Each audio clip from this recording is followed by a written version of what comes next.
माझ्या बाळा, तू जरी चिरडून गेली आमचं आयुष्य, तरी प्रिन्सनं तुमच्यासोबत जे केलं ते लय वाईट. बाळा, त्याला काय माहीत, माझ्या या काळजाच्या तुकड्याला मी किती जपलं होतं. तू तुझ्या आईला म्हणाली होती ना, डोळ्यात पाणी आणून. तात्या बोलतील का ग? मीच बोलतोय बाळा. बाळा, मला विचारायचंय तुला, काय कमी पडलो आम्ही तुला वाढवण्यात? बाळा, जातीपातीच्या चिखलात मी नाही. प्रत्येक हौस मौज हात जोडून उभी होती तुझ्या समोर. आधुनिक जगातलं आधुनिक जीवनशैलीत तुला वाढवलं. तुला बुलेट शिकवली, ट्रॅक्टर, कार सर्व चालवायला शिकवलं. प्रिन्स आणि तुझ्यात काही भेदभाव केलाच नाही. अशा वेळी मी काहीच न कमावणाऱ्या पोरासोबत लग्न कसं मान्य करू शून्य? कोणता गुण होता परशात म्हणून मी तुझा हात त्याच्या हातात द्यायचा होता? किशोर वयात मन हळवं व शरीराची भूक तीव्र असते, हे मान्य आहे मला. पण तेवढ्या एकाच कामासाठी जन्म नाही झाला आपला.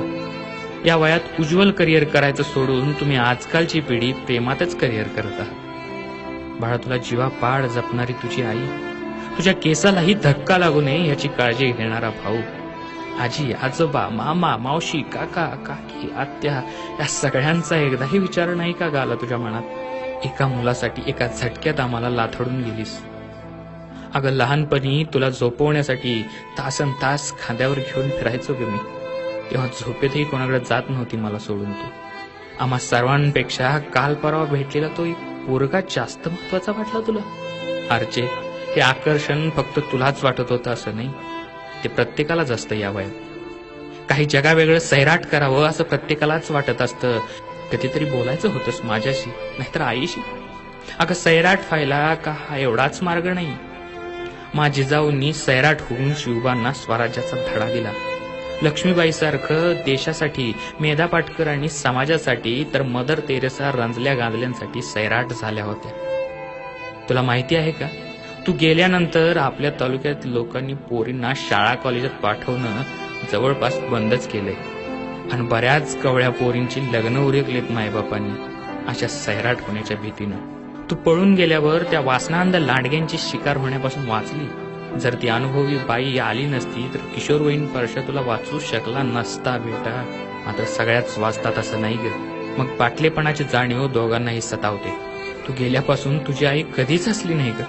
आणि आमदारकीचा उमेदवार मी स्वतःला बुडवून घेतलं दारूत, हे सगळं विसरावून.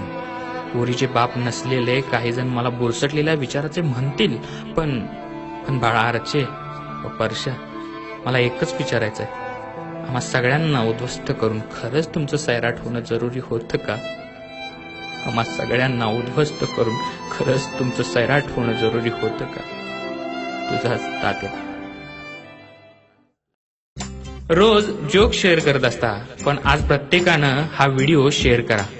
आणि हो, डीजे मराठी या यूट्यूब चॅनलला अजून सबस्क्राईब केलं नसेल तर सबस्क्राईब जरूर करा.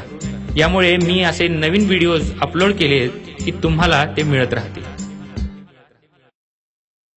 मित्रांनो, सोशल मीडियावरती खूपसे चांगले चांगले संदेश फिरत असतात, जे संदेश नकळत तुम्हाला खूप काही शिकवून जातात. असेच संदेश आपल्यापर्यंत पोहोचवण्याचा हा एक प्रयत्न. अर्थात याचे सारे श्रेय हे त्या संदेशाच्या लेखकाला जाते. जे लिखाण मी लिहिलेलं असेल किंवा ते लिहिणाऱ्या लेखकाचं नाव माहिती असेल तर त्या वेळी तसा स्पष्ट उल्लेख केला जाईल. धन्यवाद.